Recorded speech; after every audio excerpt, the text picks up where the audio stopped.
Olá, pessoal, muito boa tarde. Bem-vindos a mais um AB Webinar. A gente tem hoje uma transmissão ao vivo muito especial. O nosso convidado é o Wilson Brício, presidente da ZF América do Sul e também presidente honorário da VDI, Associação de Engenharia Brasil-Alemanha. Brasil-Alemanha, perfeito. Muito bem-vindo, Brício. Estou muito feliz de receber você aqui.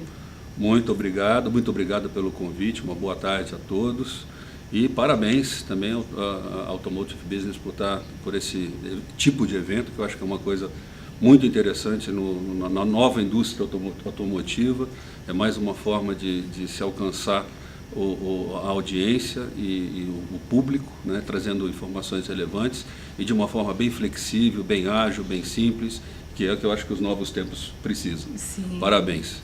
Muito obrigada. Pessoal, esse webinar é muito especial para a gente, porque a gente vai tratar de uma pesquisa que a gente fez no fim de 2018, que é a pesquisa Liderança no Setor Automotivo. Vocês conseguem baixar o relatório completo dessa pesquisa em AB Inteligência. É só entrar lá, a gente vai compartilhar o link aqui no chat para vocês terem o material. A ideia da pesquisa toda foi traçar um perfil, conhecer as pessoas que lideram as empresas do setor automotivo, para a gente entender onde nós estamos e saber da nossa capacidade, das deficiências e do caminho que a gente tem que percorrer nesse momento de transformação. E o nosso convidado, a gente trouxe o Brício aqui, porque ele foi a nossa inspiração para essa pesquisa. Você sabia disso, Brício? Não sabia, mas fico muito lisonjeado. Foi muito legal. Vou contar rapidinho a história aqui. A gente fez uma entrevista lá na ZF, eles receberam a gente lá na fábrica, ainda no ano passado, uma entrevista muito boa com o Brício. E no fim, eu tinha perguntado para ele sobre o desafio de liderar uma empresa em um momento em que a gente está saindo de uma crise intensa e também o mundo inteiro, o setor automotivo, passa por uma disrupção. E aí eu perguntei isso e ele me deu uma resposta muito legal. Quem quiser ler a entrevista completa, ela está no site. Procura lá, Wilson Brício, no nosso portal, vai ter a entrevista. E na resposta ele falou do desafio de treinar novos líderes, de ouvir, de estar perto, de ser uma liderança próxima. Enfim, a gente começou a discutir esse assunto e falou, poxa, a gente precisa saber mais da liderança e aqui estamos. Então, enfim, vamos falar disso hoje, né, Brício? Eu quero saber um pouco mais dos seus desafios. Para abrir, então, a conversa sobre a pesquisa, a gente vai mostrar o primeiro quadro, né, que é uma frase que também serviu muito de inspiração, que é do Peter Drucker, que é um guru de administração, né, um dos teóricos mais importantes na área, e ele fala que nenhuma empresa é melhor que o seu administrador permite. Acho que essa é a premissa toda para a gente pensar na importância da liderança do setor automotivo. Então, Brício, eu queria que você começasse contando, você é líder já há um bom tempo na indústria, me fala um pouco da diferença que você percebe dos últimos anos, da evolução do seu papel nesse momento.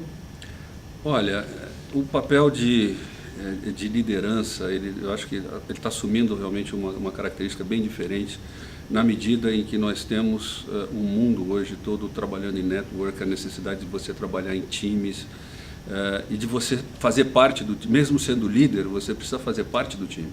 Você não pode simplesmente sentar e mandar as pessoas fazerem as coisas, porque você perde muita oportunidade. Eu acho que é muito importante você conseguir essa comunicação, estabelecer esse elo dentro da equipe e praticamente na empresa inteira. Senão você perde a oportunidade de colaboração. Muitas vezes os funcionários, os líderes da empresa, eles têm ideias, têm sugestões que podem adicionar valor a todos os processos, e que se eles não forem ouvidos, você está perdendo uma grande oportunidade. Eu acho que esse é o primeiro aspecto que eu acho bastante importante. Outro aspecto, eu acho que é o aspecto humano, né? Porque até o Peter Drucker ele fala de administrador. O administrador, para mim, tem uma outra conotação, né? Mas eu acredito que ele deva ter querido se referir a líderes. O aspecto humano, quando a gente não leva em consideração o que as pessoas querem, só trabalha naquela parte inferior lá da pirâmide do Maslow, que é a questão de segurança e de alimentação, quer dizer, as necessidades básicas, você não tira todo o potencial das pessoas. Na medida em que você faz as pessoas serem parte dos processos decisórios, de enfrentamento de novas situações, eu acho que você cria realmente um potencial muito grande de realização. Sim, acho que essa coisa de arrancar o melhor das pessoas talvez seja um dos maiores talentos de um líder, né? Pessoal, esqueci de falar, me desculpem. Vocês, por favor, mandem perguntas aqui pra gente. Essa conversa, o mais legal dela é que quando vocês participam, e a gente quer muito a participação de vocês, então compartilhem dores, dúvidas, a gente está aqui para isso, e o Brício abriu esse espaço na agenda para a gente ter esse diálogo. Então, vamos lá. Eu queria passar para o segundo quadro da pesquisa, que é sobre a formação na indústria automotiva. Esse levantamento, a gente falou com mais de 600 líderes de empresas automotivas, e aí, nesse perfil, a gente tem uma clareza de que a liderança da indústria automotiva tem uma formação em administração de empresas e, principalmente, em engenharia. E aí, no próximo quadro, que eu também quero mostrar para vocês, é sobre o tempo de atuação na indústria. Então, outra característica da liderança automotiva é que são pessoas profissionais que estão há muito tempo na indústria automotiva, muitas vezes na mesma empresa e no mesmo cargo, né? Brício, esse é seu caso? Me fala um pouco da sua experiência. Olha, eu comecei na área de equipamentos, e dentro da área de equipamentos, bens de capital, eu comecei na área de desenvolvimento de produto, engenharia, desenvolvimento de produto, depois estive na área de serviços, fui vice-presidente de operações numa empresa na Alemanha do grupo, na época, depois voltei como CEO, quer dizer, eu trabalhei em várias áreas, né, antes de mudar para automotivo. E mudando para automotivo, eu percebi que muita coisa que eu aprendi na outra indústria trazia benefícios, adicionava valor, eram itens ou situações, principalmente na questão de gestão, que não eram tão tematizados na indústria automotiva. Então, eu acho que eu ajudei, de uma certa forma, através do trabalho feito na ZF, a trazer algumas coisas de outras áreas para dentro da ZF. Também dentro da própria ZF eu trabalhei, fui interinamente na área de recursos humanos, na área de compras. Até hoje eu só não fui CFO dentro de uma empresa, o resto eu já fiz mais ou menos tudo. Mas E eu acho que isso, a pluralidade é importante para você poder entender a complexidade do mundo, e existem muitas coisas, muitas ferramentas que são usadas em outras indústrias, em termos de liderança, que você pode aplicar. Questão da formação. Eu acho que a formação nossa, ela dá ainda muito pouca atenção à questão de gestão de pessoas. Eu acho que aí tem um potencial muito grande nas carreiras técnicas, administração, todas as carreiras, vamos dizer assim, de exatas, para desenvolver essa condição de liderar pessoas, porque é importante esse processo todo, porque não só para você realmente liderar pessoas, ter equipes, mas também para você trabalhar em time, porque você aprende muita coisa que vai ser muito importante no futuro e cada vez mais. Eu tive fazendo um curso sobre liderança mais avançado em St. Gallen, e lá tinha um chefe de um departamento de pesquisa, um professor, doutor, era um físico, e que ele percebeu que só com a física dele, apesar de ele ser um grande especialista, de muito sucesso, que ele não conseguia tirar o melhor do laboratório, da equipe. Então ele foi lidar com esses temas de liderança, motivação de pessoas. Eu acho que isso é o futuro. Eu acho que todo técnico, todo engenheiro, todo cientista vai ter que lidar com isso, porque se não for para liderar um grupo, vai ser para poder se inserir em grupos e também liderar a si mesmo, que eu acho que é uma coisa bastante importante. Que interessante isso. Acho que a característica da formação em engenharia talvez tenha essa deficiência, né, como você comentou. E aqui a gente recebeu algumas perguntas sobre essa questão. O Regis, por exemplo, está questionando quais novas competências as pessoas vão ter que desenvolver para liderar a indústria 4.0. Você acha que tem a ver com isso, com essa questão de lidar com pessoas? Totalmente. Eu acho que, em primeiro lugar, é muito importante entender o que motiva as pessoas, né? O que as prende, o que as faz fazer o extra mile, né? Para fazer aquele coisinha a mais que vai garantir o sucesso. E a gente tem que entender isso. Isso começa por entender, às vezes, até por diversidade. É uma coisa que em qualquer grupo que a gente tem, existe uma diversidade de tipos, né, que você tem. Alguns são mais introvertidos, outros mais extrovertidos e tudo. E as pessoas buscam muito lidar com pessoas similares. Quando, na realidade, quando você tem um time ou está dentro de um time, você tem que aprender a usar o potencial de cada um e não trabalhar naquilo que aquela pessoa eventualmente não é tão boa, mas usar o potencial dela e magnificar o potencial. E para isso você precisa trabalhar com pessoas. Então essa competência de comunicação vai ser uma coisa fundamental, né? A questão de você poder ser claro e objetivo, formular estratégias e objetivos claros para o grupo, para a equipe, para propor sugestões, isso vai ser muito, muito importante.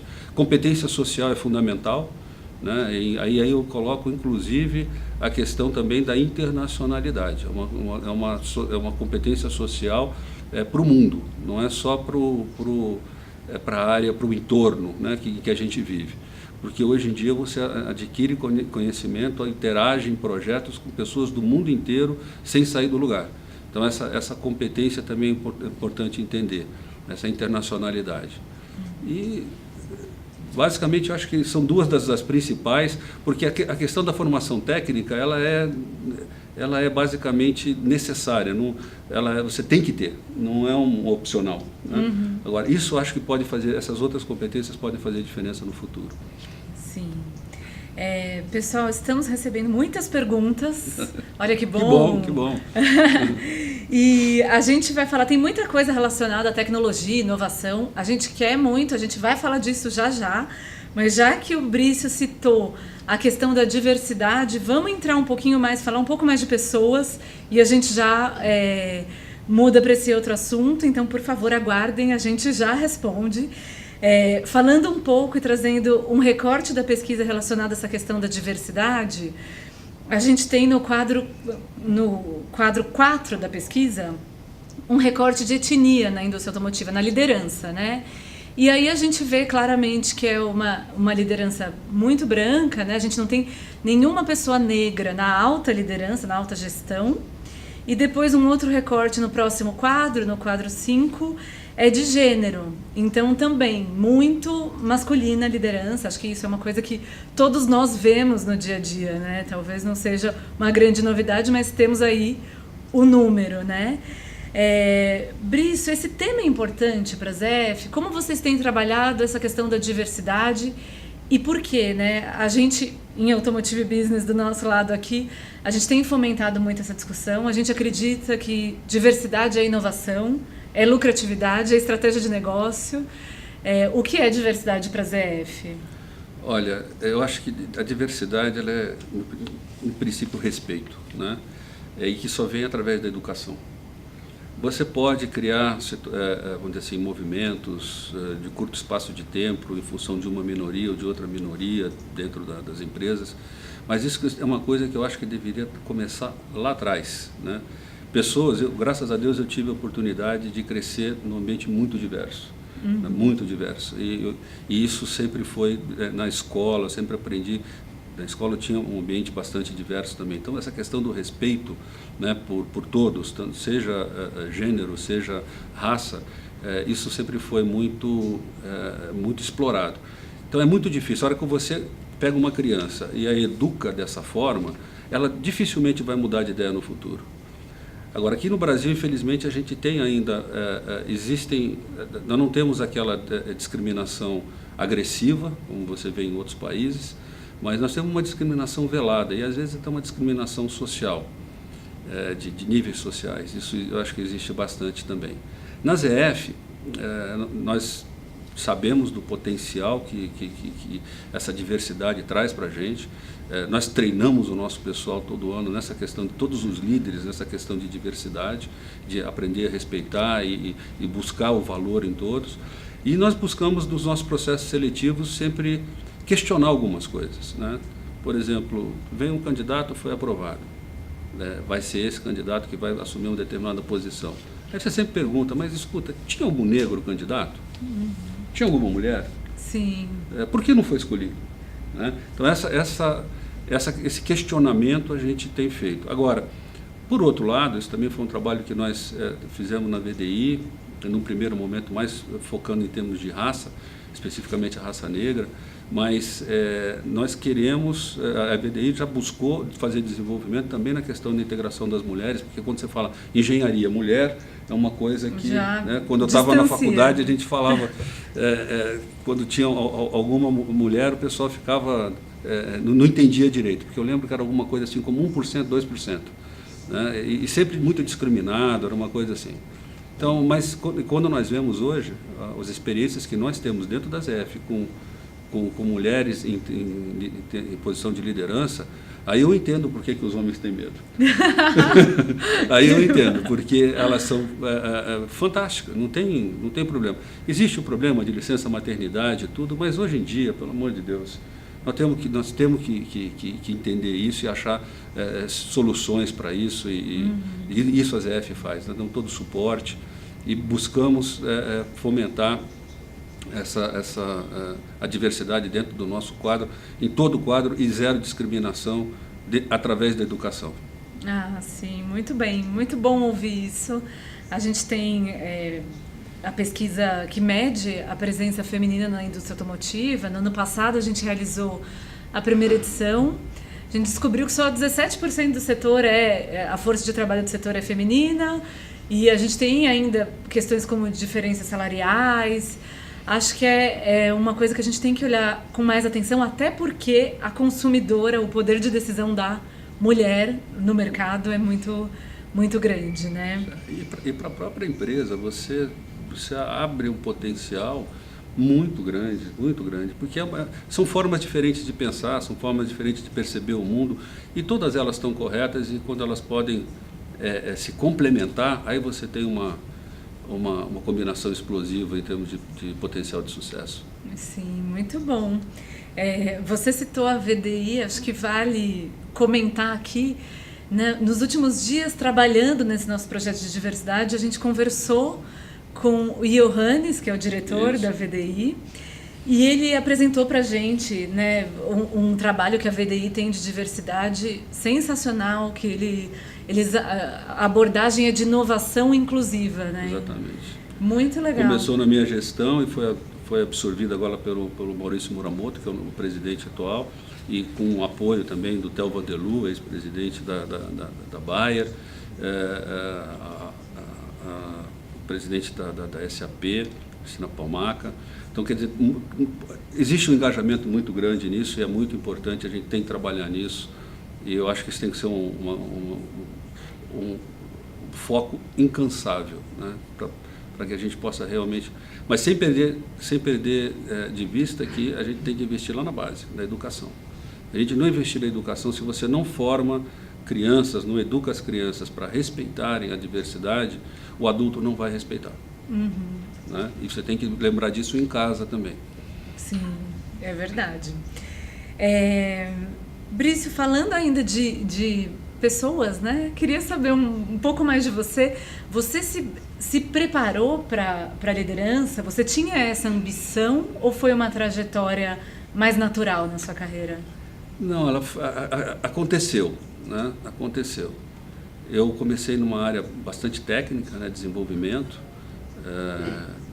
engenharia, e ali eu comecei a perceber um pouco das dificuldades que existiam nas interfaces entre as áreas de entendimento, né? Então, existe um conflito que é padrão dentro das empresas quando você fala entre vendas, engenharia, produção e às vezes qualidade, mas esses três assim são um conflito permanente. E fazer essas pessoas trabalharem juntos realmente era um grande desafio, principalmente numa empresa de alta tecnologia. E os clientes precisavam dessa tecnologia e precisavam desse desenvolvimento. Então, eu comecei nisso, depois eu fui para uma função para prestação de serviços, criei uma divisão de serviços dentro da empresa, e aí eu tive que entender mais a questão de gestão, como comunicar, como motivar as pessoas para atingir objetivos mais numéricos, vamos dizer assim, em termos de performance e tudo. Isso já me obrigou a procurar ajuda para poder entender. Depois eu fui para a Alemanha, eu fiquei 3 ou 4 anos como vice-presidente de operações de uma empresa na Alemanha, e onde nós fizemos um grande trabalho de um change management muito grande, envolvendo o sindicato, envolvendo uma série de stakeholders, e ali realmente eu acabei abraçando de vez essa ideia de liderar grupos, liderar áreas de uma empresa, ou liderar uma empresa. E ali eu aprendi muito. No final dos anos 80, começo dos anos 90, eu aprendi muitas ferramentas que hoje estão se tornando cada vez mais importantes e fundamentais. Então, foi acontecendo e eu acho que, de alguma forma, eu tenho, né, uma competência nessa área de fazer as pessoas trabalharem juntos, formar times. Os nossos times aqui sempre foram muito elogiados lá fora, toda vez que existia visita, eu falava, nossa, como que o pessoal trabalha junto, trabalha bem. E eu acho que isso acabou sendo uma consequência natural, talvez, de uma habilidade minha, que eu não sabia que tinha no começo. No começo eu queria ser desenvolvedor da NASA. Queria ser cientista. Queria ser cientista. Muito bem, que bom, né? Lapidamos aí um talento. O Marcel Oliveira, Brício, da ZF, lembra a gente que a ZF é consignatária de 6 meses de licença maternidade e que também trabalha com home office no pós-licença, o que eu acho que é muito legal, é um apoio e um trabalho interessante, né? Uma ferramenta interessante para promover a diversidade e apoiar mulheres, né, em seu crescimento. Grande, Marcel, muito obrigado. E aí a gente vai então... Tem algumas pessoas perguntando sobre como a formação de um líder. Então, assim, você deve focar na parte técnica, na parte em liderança. Qual é o caminho? O que o mercado demanda nesse momento? Olha, eu acho que existe uma formação técnica básica que você precisa atender, porque lidar com tecnologia exige uma disciplina que você aprende formalmente, né? A forma de analisar problemas ou de implementar soluções. Eu acho que essa formação é importante. Agora, você tem que fazer uma escolha na tua vida, né, para onde você quer ir. Se isso te interessa, fazer gestão de pessoas, de equipes e tudo, óbvio, você vai ter que buscar um caminho de se desenvolver nessa área e você vai ter que abdicar. Isso foi uma coisa muito clara na minha vida. Em um determinado momento eu tive que abdicar de toda essa questão de me envolver com problemas técnicos e simplesmente buscar sempre as melhores pessoas que pudessem resolver isso. Sim. Então é importante você conhecer tecnicamente a área, o que você está fazendo, para você poder inclusive avaliar essas pessoas. Mas aí você tem que dar suporte para essas pessoas, né, para que elas decidam as coisas na área técnica, na competência delas. A pior coisa que pode existir, eu acredito, é um líder que quer, por exemplo, ele tem um bom conhecimento de engenharia, então toda vez que tem alguma coisa relacionada com um problema técnico, ele vai lá e quer ele mesmo resolver, dizer o que tem que fazer, desautorizando, vamos dizer, toda a equipe que está encarregada disso.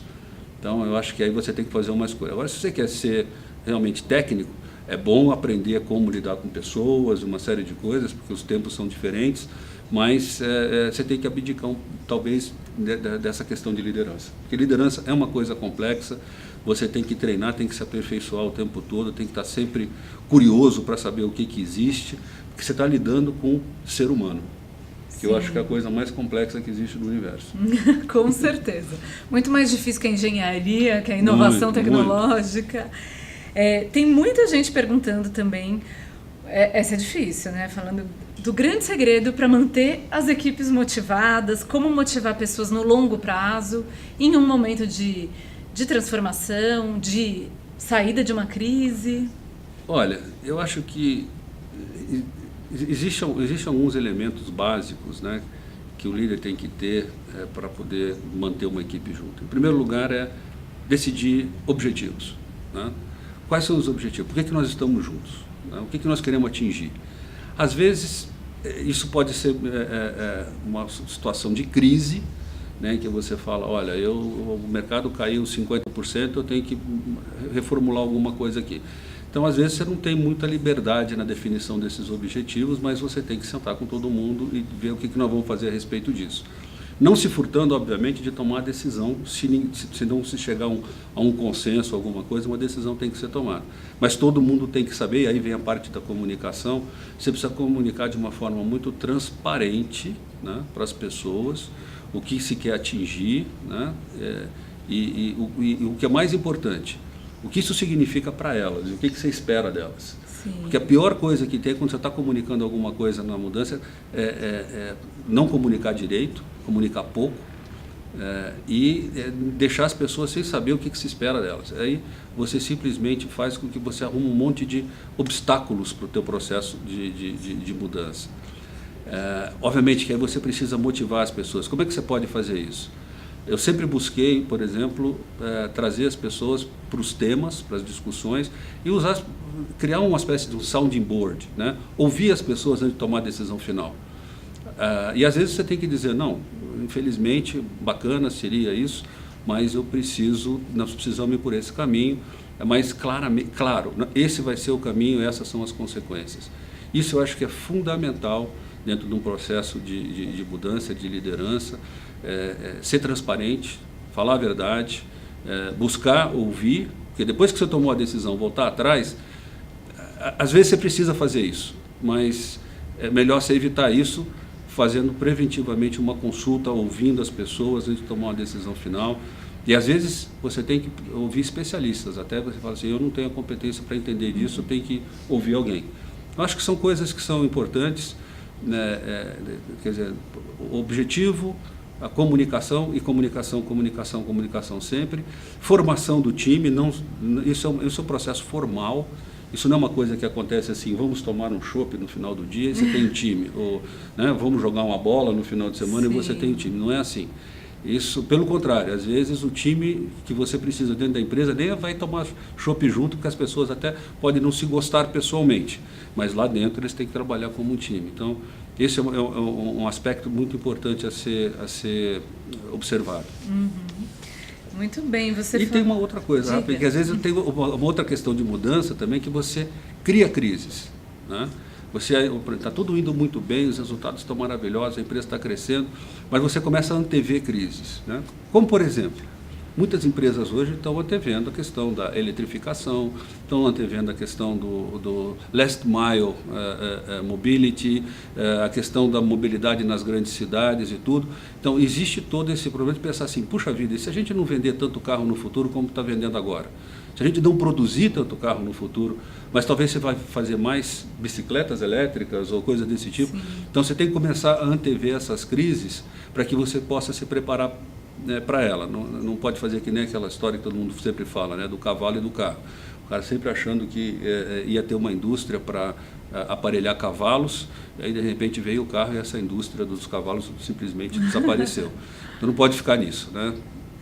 Muito bem, acho que essa é uma mensagem bem importante para esse momento.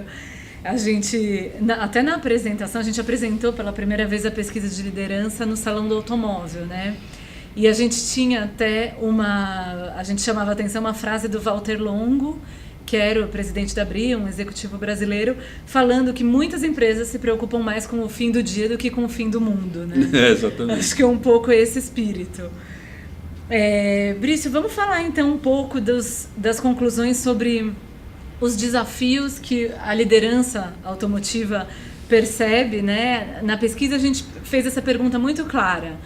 Qual é o desafio da sua gestão, né? E aí a gente tem nesse quadro os principais desafios, todos eles muito relacionados ao curto prazo. Então, vender mais, rentabilidade, fechar o caixa, ter lucratividade. Enfim, todos muito de curto prazo. Mais abaixo na lista a gente percebe alguns mais relacionados com inovação e tudo mais, mas nada disso é o desafio que a liderança automotiva entende como prioridade da sua gestão. Então aí a minha pergunta, eu gostaria que você comentasse um pouco sobre essa situação que acho que toda grande empresa que quer se manter relevante tem, que é cuidar do curto prazo, entregar o curto prazo enquanto você trabalha pelo longo prazo. Como a ZF faz com que essas duas coisas coexistam em um momento como esse? Olha, nós temos um processo de discussão, por exemplo, de planejamento estratégico, de discussão de operacional, onde nós nos ocupamos, obviamente, temos que dar o resultado, existe uma negociação, né, de objetivos com a gestão, com o board da ZF. E é importante também na liderança você representar a tua entidade lá discutindo as coisas para definir targets também que sejam alcançáveis. Eles podem ser strategic targets, né? Podem ser targets assim um pouquinho mais, vamos dizer assim, mais agressivos, mas eles têm que ser atingíveis, porque senão você desmotiva a equipe logo no começo. Então isso é muito discutido, o que fazer, como é que nós vamos mudar. Estamos sempre discutindo, por exemplo, qual o futuro da indústria no Brasil, com todas essas mudanças, o carro elétrico chegando, a China se tornando uma potência, não só mais consumidora de veículos, mas também produtora de veículos, com a tecnologia do futuro. O que significa isso para nós? Significa que nós vamos ter menos produção de componentes no Brasil, menos fornecedores, talvez um número menor de montadoras também, ou algum outro tipo de negócio. Então é bom pensar que às vezes você precisa manter algumas áreas como aftermarket, como aplicação, são elementos fortes, mas que talvez a gente amanhã vai ter outro tipo de produção, vamos dizer assim. Então, como é que trabalha com isso? E essa equipe tem que dizer, a equipe tem que entender, porque algumas coisas são inexoráveis, não adianta você fingir que não está sabendo, elas acabam acontecendo. O problema é como tratar isso dentro da equipe, como tratar isso com o time, e isso é uma coisa que nós fazemos ciclicamente, não só do ponto de vista formal em termos de estratégia, com todas as áreas de negócio, mas também com o nosso próprio time.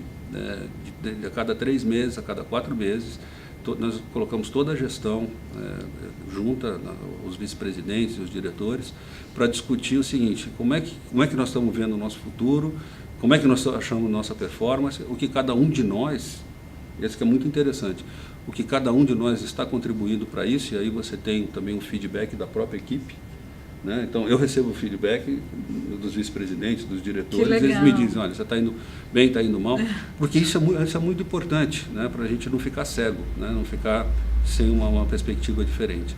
Então, acho que esses processos ajudam muito, e a ZF aplica todos eles já há bastante tempo, e eu acho que isso tem dado para a gente um resultado muito, muito importante, porque é focado em mercado, é focado nas pessoas, é focado realmente em respeito, em responsabilidade e também motivação. Ah, sim. Muito bem, necessário. Claro. Voltando só um pouco para o assunto diversidade, a gente recebeu algumas perguntas aqui sobre a questão etária, a questão de geração, né? Algumas pessoas dizendo que existe algum preconceito nas empresas com profissionais mais velhos, né? E aí eu acrescento também, porque a gente vê algumas empresas de tecnologia ou de varejo, essas empresas de alta performance, assim, super competitivas por um resultado mais imediato, investem muito em profissionais mais jovens. O que você acha desse balanço no setor automotivo, Brício? Olha, eu acho que sim, existe discriminação nas duas pontas, honestamente falando. Eu acho que existe discriminação para os mais velhos, que chegam a uma determinada época assim: ele não pode entender de digitalização porque ele tem X anos. Ou alguém que tem 30 e poucos anos, ele não pode liderar grandes grupos, grandes projetos, porque ele é muito novo.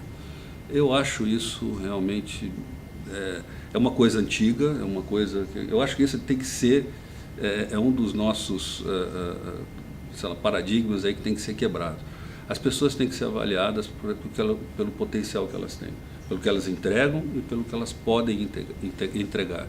Tem muitos caras, o professor Neumann, que foi o cara que é considerado como o pai do computador, ele está com 80 e poucos anos de idade e está revolucionando de novo os computadores. Eu sei disso porque meu irmão está trabalhando com ele. Ah, que demais. Então, quer dizer, um cara de 80 anos de idade está jogando tudo fora o que ele fez e falando assim, agora eu quero fazer isso mais simples, mais de uma outra forma, eu não sei o detalhe técnico do que é, mas, então, 80 anos de idade. E como tem pessoas com 25, 30 anos de idade que são grandes empreendedores, grandes gestores, que atingem... Então, eu acho que isso deveria ser uma coisa que tanto essa diversidade dentro dos nossos recursos humanos, ela deveria ser questionada, como que nós podemos acabar com essa história de preconceito. Porque no final das contas é preconceito com idade, Sim. é preconceito de gênero, é preconceito de raça. Como acabar com o preconceito? E nós temos preconceito. Sim, é importante reconhecer, né, para começar a trabalhar. Você só cura uma doença quando você assume que você está doente. Senão você não toma remédio, daí tem que saber como remediar essa situação. É verdade. Bom, passando aqui para o tema inovação, que a gente já tem algumas perguntas, então agora é a hora, pessoal. Mandem perguntas sobre esse assunto. Na pesquisa, no quadro 7, a gente perguntou para a liderança sobre inovação, qual era o entendimento dos líderes, como eles trabalham. E aí é interessante, porque assim, a gente teve quase 90% das respostas apontando inovação como algo essencial para a empresa sobreviver, né? Mas quando a gente vê lá embaixo os números, ainda que num percentual muito baixo, a gente tem, por exemplo, um número de líderes que acreditam que o Brasil não tem competência para inovar, ou que a inovação é cara, ou que a inovação, as respostas vão vir da matriz. E também é curioso que quando a gente questionou a inovação, fez essa pergunta direta, apareceu, né? Os líderes apontaram isso, mas naquela questão sobre os desafios da gestão, a inovação ficou também muito, não foi um destaque, assim, não foi uma prioridade. Então, a gente percebe que a indústria automotiva tem falado muito de inovação, isso está muito presente no discurso, mas talvez lá dentro, na prática, no dia a dia das empresas, de resolver problemas, de apagar o fogo, esse assunto talvez não esteja sendo tão priorizado.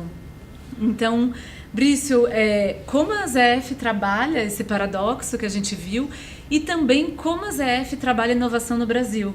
Porque a gente sabe que a ZF entrega a inovação para o setor automotivo no mundo todo, tem uma matriz, um trabalho de pesquisa e desenvolvimento global muito intenso. Como isso chega no Brasil? Como a inovação está presente aqui? Olha, eu acho que existe uma imagem que se faz de inovação. Quando a gente pensa em inovação, é sempre alguém que vai inventar um produto novo, que é revolucionário e tal.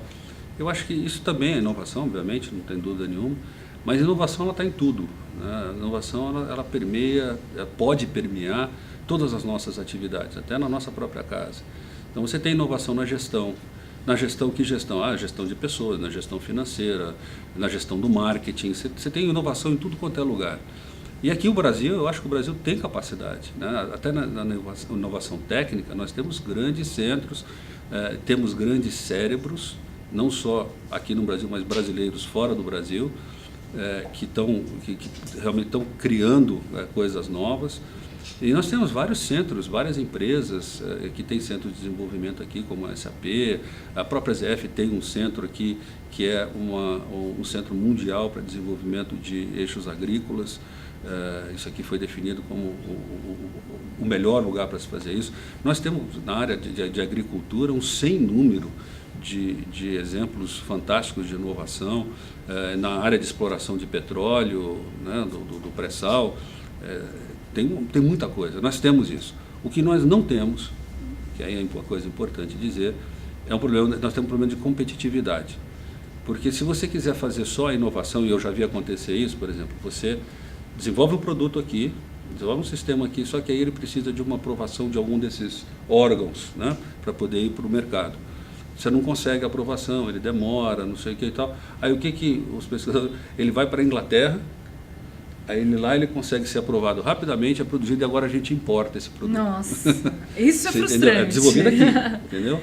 Então, eu não estou falando da área automotiva especificamente. Então, Então são coisas que assim, não dá para entender. O problema nosso básico é a falta de competitividade. E competitividade só existe quando ela for global. Se nós não formos competitivos globalmente, por que você vai investir no Brasil para desenvolver alguma coisa? O que está acontecendo é que estão levando nossos cérebros para fora, para trabalhar na China, para trabalhar na Índia, para trabalhar em outros lugares, porque aqui nós estamos hoje no 100º, 25º lugar em termos de ambiente, de facilidade de ambiente de negócio no mundo. 100º, 25º lugar. Isso é muito, muito ruim. Então, se você tem toda essa carga de impostos, todos esses oligopólios que a gente lida no dia a dia, você não vai conseguir exportar nunca. Se você não conseguir exportar, você não vai ser competitivo globalmente. Quem é que vai querer fazer desenvolvimento no Brasil, dentro de uma indústria automotiva, em larga escala, né? Mas a gente luta, faz de tudo para conseguir, mas em larga escala, se a gente não consegue ser competitivo globalmente. Sim. A gente pode falar das produtividades dentro das fábricas, que você consegue trabalhar muito, investir bastante para melhorar 1%, 5%, até 5% no ano, em determinadas situações, mas quando você vai para fora e você vê o preço dos materiais brutos, os impostos, a dificuldade de logística, uma série de coisas, acabou a tua competitividade. Então, se a gente quiser realmente que o Brasil tenha mais foco em pesquisa na indústria automotiva, nós vamos precisar ser competitivo globalmente e nós temos que mudar alguma coisa no nosso ambiente de negócio. Sim. Acho que esse desafio externo, né, que não depende tão diretamente das empresas, também precisa ser contornado em paralelo. Brício, a gente recebeu uma pergunta bem interessante. Agora não estou conseguindo achar aqui, pessoal, para falar o nome da pessoa, mas eu achei ótimo, que a pessoa falou assim: a minha empresa está completamente perdida quando o assunto é inovação, a gente tenta ser o Google, mas a gente se perde nos assuntos mais básicos. Então, eu acho que existe também essa pressão, porque a gente tem o cenário de tecnologia, até quando você pensa em talentos, né? Muito atrativo, aparecendo muito, com esse apelo de inovação, e aí as empresas automotivas, centenárias, muitas delas, tentando se reinventar, né? Ter algo que já funciona de alguma forma e transformar para um outro tipo de funcionamento. Como vocês trabalham isso na ZF para não se perder e mirar no Google e virar um Frankenstein no meio do caminho? Não, assim? Eu acho que não existe para ninguém, existe fórmula pronta, né? E indústrias diferentes, às vezes, precisam de um approach diferente, de organizações diferentes, formas de atuar diferentes. Nós trabalhamos hoje ainda com uma indústria bastante tradicional. Então, não adianta você querer, de repente, do dia para a noite, virar um Google dentro de um ambiente de negócios industrial que tem suas regras, tem uma série de coisas que vamos dizer assim, é seguido por 99%. Vai ser o único que vai ser diferente. Isso não é bom. Normalmente é bom você ter um espaço beta, né, onde você começa a fazer algumas inovações na forma de trabalhar, na forma de fazer as coisas, para experimentar, aprender e depois trazer para o coisa. Pode dizer, isso é uma coisa antiga. Dependendo do risco. Você pode também introduzir, ver se dá certo ou não. Aí você tem que avaliar o risco. Se der errado, o que acontece? Né? O que acontece para a minha empresa? Agora, querer transformar tudo em Google, eu acho que não é bem o caminho. Eu acho que existe um espírito, sim, por exemplo, de startup, que eu acho que é uma coisa bem bacana, que é a agilidade, você delegar, né? Aquilo que a gente está falando da liderança. Você passa, em termos de liderança, você passa a ser de um time, e não mais o cara que dá todas as ordens. Isso é muito importante. Então, no startup, esse espírito de startup, eu me pergunto, por que ele só pode ser na startup? Sim. Porque as empresas, nós que são empresas que estão aí há 100 anos, que aprenderam a viver com muitas mudanças, tem empresas com mais de 100 anos, que aprenderam a viver com tanta mudança, por que elas não podem também começar a experimentar algumas características de startup, criar um ambiente de startup? Isso é possível, mas tem que ser feito de uma forma planejada e, no fim do dia, a gente não pode esquecer o bottom line.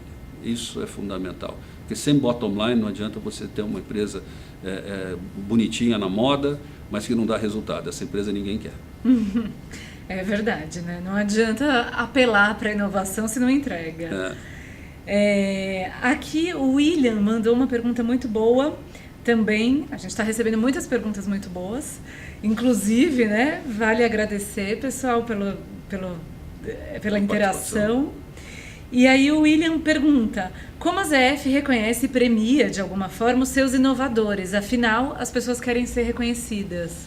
Sim, nós temos vários processos, alguns processos internos menos formais, mas nós temos um processo que é o Excellence Award, que nós chamamos de um processo global, um processo da ZF no mundo inteiro, onde existe uma etapa regional, onde os projetos são apresentados, são discutidos, são avaliados inclusive pela liderança, né, também. Todos os diretores, presidentes, vice-presidentes têm que tomar o tempo para ir lá olhar o projeto, quer dizer, não é uma coisa que acontece e ninguém fica sabendo, e se envolver também com eles. E depois disso vai para uma final em Friedrichshafen. Esse ano foi agora em janeiro já, e muito bacana, e com muitas participações brasileiras, e a ZF já foi aqui no Brasil. Existia antigamente até um prêmio, né, para a empresa no grupo ZF que tivesse maior número de participações dentro desse concurso, né, e a ZF do Brasil aqui no Brasil ganhava todas. Aí eles agora pararam, não tem mais o prêmio, porque só a ZF aqui no Brasil ganhou. A gente representava muito bem, então. Então é isso, mas o que é? É a inovação, desde para grandes coisas como pequenas coisas, né? Então em tudo tem inovação. Se você motiva as pessoas dessa forma, elas são premiadas e tudo, mas o que eu acredito que é mais importante é o reconhecimento, né? É o reconhecimento. Isso hoje são feitos, a ZF tem books que nós fazemos com todas as experiências de todos esses concorrentes, e isso é distribuído no mundo inteiro como melhores práticas. Então isso é para ser disseminado e pode ser utilizado, e é muito bacana como isso está provocando também o contato entre as pessoas, porque às vezes alguém desenvolveu uma coisa bacana aqui no Brasil, aí o cara lá na Rússia, ele vê e fala, nossa, que bacana, aí eles começam a se falar, se comunicar, e às vezes disso sai até uma outra coisa. Sim, até melhor, né? Que legal. Isso é uma preocupação muito importante, nosso reconhecimento em todas as áreas, performance e inovação. E aqui a gente teve muitas perguntas, vou tentar condensar de alguma forma para caber aqui na nossa conversa, sobre transformação digital, de uma forma geral. Então, como vocês encaram IoT, Big Data, como a ZF, né, de uma empresa analógica, está se digitalizando, e qual é a visão, que caminho vocês percebem para a indústria automotiva? Olha, eu acho que nós já aplicamos várias ferramentas, né, de realidade virtual. Nós temos até dentro da nossa área de aftermarket, um amigo bom de peça também, que criou um ambiente totalmente diferente, no sentido de até qualificar as oficinas, né, a trabalhar com os produtos e tudo. Então, acho que nós vamos buscando, na medida em que existe o potencial de resultado, de melhoria de negócio, de atender demanda de mercado, e até demandas que a gente às vezes percebe, mas que não são tão claras, a ZF está se qualificando para isso e está implementando uma série de ferramentas e modelos até de negócio. E agora estamos investindo mais ainda nessa área. Eu acredito que não é barreira para a ZF. Isso aí é pelo contrário, é um grande facilitador, e já existem vários projetos até para montagem junto com o Fraunhofer, com uma universidade local em Sorocaba. Tem uma série de coisas, com o próprio ITA já foram feitas vários projetos. Então, eu acho que isso é uma coisa normal. O IoT, a gente vê como um novo ambiente, a gente tem que estar atento para isso e buscar todos os potenciais e implementar. Sim, muito bem.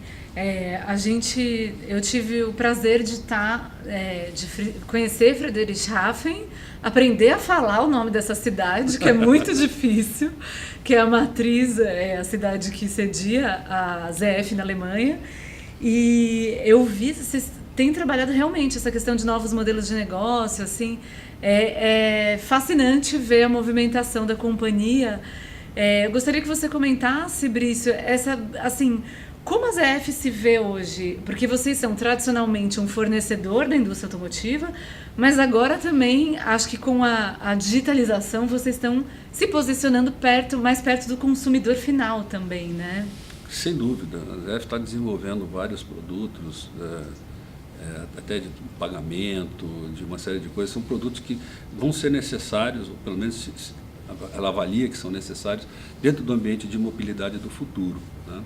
Então, nós temos hoje nossos negócios tradicionais dentro daquela linha, né, do ver, pensar e agir. Com a aquisição da TRW, essa questão do ver, né, através de sensores, radares, uma série de coisas, ela foi acoplada à ZF, complementou a ZF. Na questão do agir, né, os sistemas mecânicos, isso aí foi a especialidade da ZF esses anos todos, que não vão deixar de existir de alguma forma, né, porque um veículo no futuro ele vai precisar ter uma direção. Pode não ter um homem, um ser humano atrás dessa direção, mas ele vai precisar ter uma direção, vai precisar ter uma suspensão, vai precisar ter um chassi. Então, tudo isso a ZF é especializada. E o grande desenvolvimento está na área de Artificial Intelligence, e lá a ZF está passos à frente, sendo reconhecida por muitos clientes, pelo mercado, como um dos sistemas mais avançados no mundo, atualmente disponíveis, e já entrando em operação. Agora, em 2019, nós temos o eMove, que vai entrar em operação, obviamente ainda em um ambiente confinado e tudo, mas a tendência é isso ir para a rua. Uhum. Então, e como é que ela faz isso? Ela simplesmente está instilando dentro das suas divisões essa ideia, essa coisa de startup, de para melhorar os processos, melhorar tudo, e decisão, ser mais ágil, mais rápido, atender melhor os clientes. E tem uma área que é o Zukunft Ventures, né, ZF Zukunft Ventures, onde ela está fazendo uma série de parcerias com uma série de empresas para poder justamente trabalhar nessas novas tecnologias de uma forma livre, de uma forma aberta, sem estar dentro da estrutura tradicional. Sim. Isso tem dado bastante resultado. O desenvolvimento de inteligência artificial é um dos resultados já palpáveis disso. E tem uma série de outros subprodutos do Last Mile Mobility, a ZF está investindo nisso também. Tem uma série de coisas que estão sendo investidas em ambientes um pouco fora do ambiente tradicional. Ela criou um ambiente diferente e está trabalhando com isso. Tá bem. A gente está caminhando para o fim aqui do nosso bate-papo. Uma pena, porque tem muito assunto. Mas só para a gente ir encerrando, Brício, uma das perguntas da nossa pesquisa era sobre hierarquia, que é o próximo quadro que a gente tem, e de como a liderança entende a hierarquia e percebe a hierarquia na indústria automotiva, e a esmagadora maioria acredita que a hierarquia é o sistema hierárquico é imperfeito. Então, ou ele não funciona, ou ele precisa ser melhorado. E a indústria automotiva é tradicionalmente muito hierárquica, né? Como funciona na ZF e o que tem de bom, o que tem de ruim na hierarquia? Vocês têm interesse em transformar essa estrutura? Olha, eu acho o seguinte, existe dentro... Você tem o chefe e tem o líder, né? Você tem o gerente e o líder.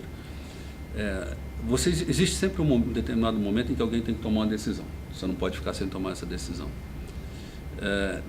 Quando você tem o gerente, né? O processo é muito rápido. Ele vai lá e toma uma decisão e faça-se, né? Quando você tem um líder, ele talvez elabore um pouco, né? Ele consulta as pessoas, conversa e tudo, e toma uma decisão. Então, quando a gente fala de hierarquia, se a gente fala que hierarquia é o gerente tomando decisões e mandando todo mundo fazer, essa hierarquia está errada, ela tem que ser mudada. Acho que ela não dá para viver no mundo hoje mais assim, né?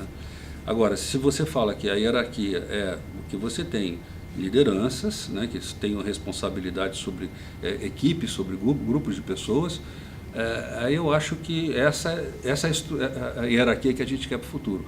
Uma hierarquia de competência, e de competência social, de competência técnica, mas principalmente de competência de liderança. Eu acho que isso é importante. Então, de que hierarquia nós estamos falando? A hierarquia do gerentão, essa a gente não precisa mais. Não é que não precisa, ela não cabe mais, não tem mais como trabalhar com isso. Agora, a hierarquia da liderança, de que tem que haver respeito por alguém escolhido dentro de um determinado grupo para tomar as decisões quando as coisas não acontecem, ou para motivar o grupo, para levar o grupo para frente. É importante também como que esse líder é escolhido, acho que existem formas de se fazer isso, um pouco mais participativas, um pouco menos participativas, mas essa hierarquia é bacana, a outra hierarquia não é legal não. Brice, rapidinho, a última pergunta relacionada à pesquisa, vou fazer mais uma para a gente encerrar depois, mas tá bom. Relacionada à pesquisa é sobre propósito. A gente tem o último quadro.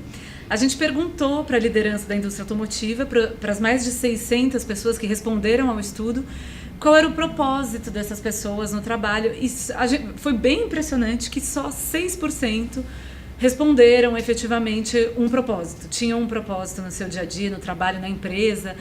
Enfim, o que isso significa para você? Você pensa sobre isso? Qual é o seu propósito? Olha, menos formalmente, né? Obviamente, na ZF a gente tem uma visão, a nossa ideia é levar mobilidade competitiva, né, para todos, né, para toda uma questão até de democratização da mobilidade, não só do fato de transportar, mas também do conforto, da segurança, uma série de coisas, da questão energética. Então, esse é o propósito da ZF. A ZF existe para isso. Agora, é sempre importante a gente estar se perguntando por que a empresa está aqui, o que nós queremos deixar como legado. Sempre, em cada momento da vida, acho que você deve estar pensando, a gente deve pensar isso quando está atuando dentro da empresa. O que nós queremos deixar como legado? E isso é o que vai definir o teu propósito. Eu acredito que esse propósito da ZF é um propósito que nós nos identificamos com ele, trabalhamos para ele. E isso é uma coisa muito importante também.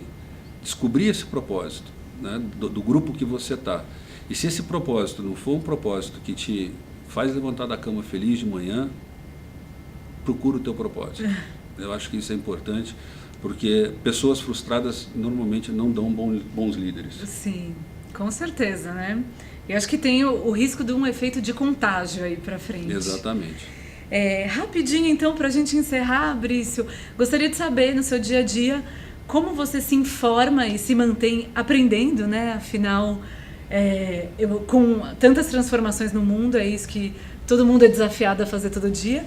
E se você tem alguma descoberta recente que tem feito a sua cabeça, alguma dica de livro, de filme, alguma coisa interessante? Eu vejo muita coisa na internet, eu leio muito na internet.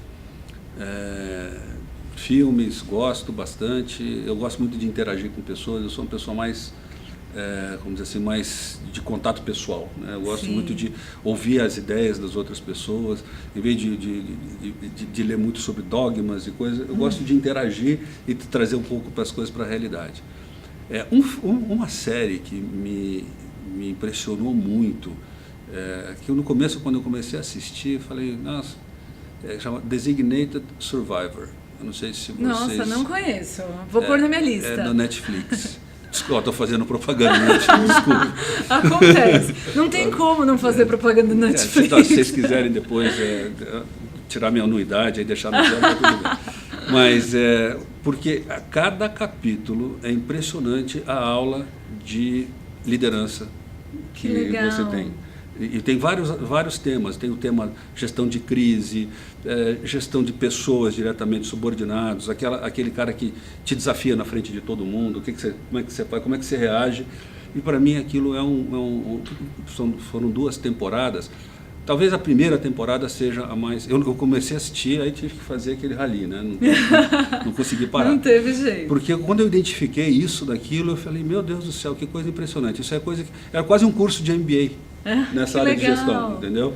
Nessa área de liderança, um negócio muito bacana. Então, eu recomendo olhar e prestar atenção nesses itens de como uma pessoa que teoricamente não tem condição de estar numa determinada posição, como ela é desafiada o tempo todo, como ela é vamos dizer assim, espizinhada e tudo, e como um cara aparentemente simples, sem grandes aspirações, sem aquele sex appeal, né, do grande líder lá, John Kennedy, como o cara realmente se posiciona diante de cada uma dessas situações. Eu acho aquilo fantástico. Ah, muito bem. Obrigada pela dica. Vou ter que fazer essa maratona também. Opa, vale a pena. Brício, eu agradeço imensamente a sua presença. Muito obrigada. Tá, eu que agradeço vocês pelo convite, mais uma vez parabéns, e agradeço a todos que se interessaram, participaram, mandaram perguntas e que tiveram paciência de me ouvir um pouco. Sim. Um grande abraço a vocês. Pessoal, a gente recebeu quase 40 perguntas. Muito, muito obrigada. É muito bom ter uma audiência tão participativa, tão presente. É isso que a gente quer, estar mais perto, construir juntos. Então, a gente segue com esse diálogo no nosso portal Automotive Business. A gente sempre leva esses assuntos para lá, vamos continuar a conversa. No dia 28 de fevereiro, a gente tem mais um webinar sobre inovação com o Regis Nieto, da BCG, do Boston Consulting Group. Então, por favor, se inscrevam, participem, é isso que faz a gente construir. Eu agradeço também muito a BASF por oferecer o espaço que a gente está aqui, que é a Casa E. Então, é uma casa conceito, quem quiser pode visitar. E é isso, pessoal. Essa conversa também vai estar presente no ABX, no Automotive Business Experience, que é um evento muito especial que a gente promove no dia 27 de maio. É o maior evento que a gente já fez em 20 anos de história. Estamos super animados, com uma curadoria de conteúdo muito especial. A gente quer ter todo mundo lá para continuar a conversa. Obrigada, pessoal!